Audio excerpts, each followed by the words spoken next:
membanggakan saja, melainkan ikut terlibat secara nyata menjadi bagian dalam berbagai atraksi seni, budaya dan gelar sebagai ungkapan rasa sukacita dalam warna-warna dan atraksi bernilai tinggi sebagai upaya pelestarian adat dan budaya dari nenek moyang dan membentuk jati diri bangsa. Ayam pokok balanja.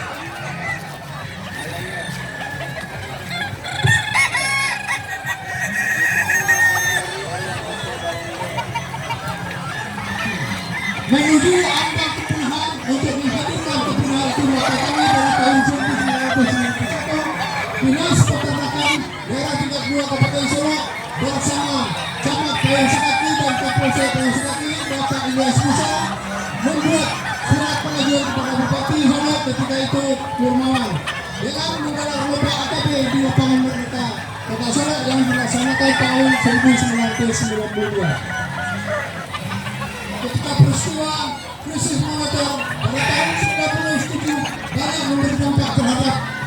peternak AKP sehingga lomba yang dilaksanakan secara berkesinambungan ditiadakan untuk sementara. Ini tibalah saatnya festival AKP yang lama bersembunyi kembali mempersembahkan pesona cahayanya kepada Nusantara dan event